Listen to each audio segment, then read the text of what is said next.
శ్రీ కాళికాదేవి జ్యోతిష్యాలయం. దూరంలో ఉన్నవారికి ఫోన్ ద్వారా జ్యోతిష్యం చెప్పబడును. భార్యాభర్తల సమస్యలు, ప్రేమ సమస్యలు, కుటుంబ సమస్యలు, డబ్బు సమస్యలు, వ్యాపారం సమస్యలు, ఇంకా ఎటువంటి తీరని సమస్యలు ఉన్నా పూజలు చేయబడును. ఫోన్ ద్వారా సంప్రదించండి 9150945167. అందరికీ నమస్కారం అండి. ఛానల్లోకి తిరిగి స్వాగతం. వీరి ప్రాణాలకు ముప్పు ఉంది, తస్మాత్తు జాగ్రత్త. ఏం జరగబోతుంది, ఎటువంటి ఇబ్బంది ఈ రాశి జాతకుల జీవితంలో ఈ రోజున వినబోతున్నారు, అన్ని వివరాలు వీడియోలో తెలుసుకుందాము. వీడియో నచ్చితే తప్పకుండా ఒక చిన్న లైక్ చేసి మమ్మల్ని సపోర్ట్ చేయండి. ధన్యవాదములు. ఇక ఆలస్యం లేకుండా వీడియోలోకి వచ్చేద్దాం. ఆరోగ్యపరంగా బలహీనమైన రోజే అవుతుంది. పనిపై దృష్టి పెట్టండి. శారీరక సమస్యలు విస్మరించొచ్చు. ఉన్నతాధికారుల ఆశీస్సులు మీపై ఉంటాయి. కార్యాలయంలో నచ్చిన పని లభిస్తుంది. భాగస్వామి మద్దతు ఉంటుంది. కొత్త పని ప్రారంభిస్తే మీకు మంచిది. తల్లిగారితో కలిసిపోతారు. బాగా పాత పరిచయాలు చురుగ్గా మారొచ్చు. ఇది ప్రయోజనం చేకూరుస్తుంది.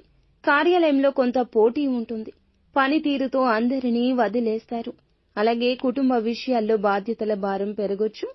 ఆరోగ్యంలో స్వల్ప క్షీణత మధ్యాహ్నానికి ఎక్కువ కావచ్చు. మీ మాటకు విలువ పెరుగుతుంది. అన్ని రంగాల వారు తమ తమ రంగాల్లో శుభ ఫలితాలు అందుకుంటారు. కీర్తి ప్రతిష్టలు పెరుగుతాయి. బంధుమిత్రులతో శుభ కార్యక్రమాల్లో పాల్గొంటారు.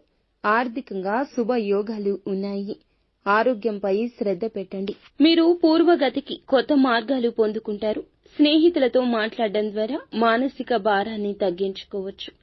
గృహంలో కొన్ని కార్యకలాపాలు ప్లాన్ చేయొచ్చు. వైవాహిక జీవితంలో ఖర్చులు జరిగే అవకాశం ఉంది. ప్రేమ జీవితంలో ఉత్సాహం తగ్గొచ్చు. షేర్ మార్కెట్లో డబ్బు పెట్టుబడి పెట్టేటప్పుడు అక్కడ లాభ సంకేతమే ఉంది.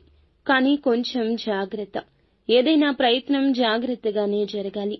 వివాహిత జంటలు కలిసి కొత్త వ్యాపారాన్ని ప్లాన్ చేయొచ్చు. సీనియర్ల పట్ల మంచి ప్రవర్తన కొనసాగించండి. ఈ రోజు ఎవ్వరితోనూ ఎక్కువగా వాదనకు దిగవద్దు. వాహన నిర్వహణకు సంబంధించి పెద్ద ఖర్చు కూడా ఉండొచ్చు. వ్యాపార స్థలంలో మీరు జాగ్రత్తగా ఉండండి. పర్యవేక్షణలో అన్ని పనులు పూర్తి చేయండి. సామర్థ్యానికి అనుగుణంగా మంచి ఫలితాలు పొందుకుంటారు. కమిషన్ మొదలైన సంబంధిత వ్యాపారాల్లో జాగ్రత్త. ఉద్యోగంలో స్థిరత్వం ఉంటుంది. కుటుంబ సభ్యుల మధ్య పరస్పర సమన్వయం కారణంగా ఇంట్లో ప్రేమపూర్వక వాతావరణం ఉంటుంది. ప్రేమ సంబంధాలు, వివాహానికి సంబంధించిన ప్రణాళికలు కుటుంబ సభ్యుల సమ్మతితో ఉంటాయి. మొత్తానికి హెచ్చు తగ్గులతోనే ఉంటుంది. ముఖ్యంగా మీరు మీ ఆరోగ్యం పట్ల శ్రద్ధ వహించాలి. గొడవలకు దూరం. వాహనాన్ని నడిపేటప్పుడు జాగ్రత్త. ప్రమాదం జరిగే సూచన కనిపిస్తుంది. గాయాల పాలు కూడా కావచ్చు. వాహనాన్ని నడిపేటప్పుడు ఇతర ఆలోచనలు ఆలోచించొద్దు. భగవన్నామస్మరణ చేసుకోండి. అంతా మంచి జరుగుతుంది. కొన్ని సమస్యలు కూడా ఎదురు కావచ్చు.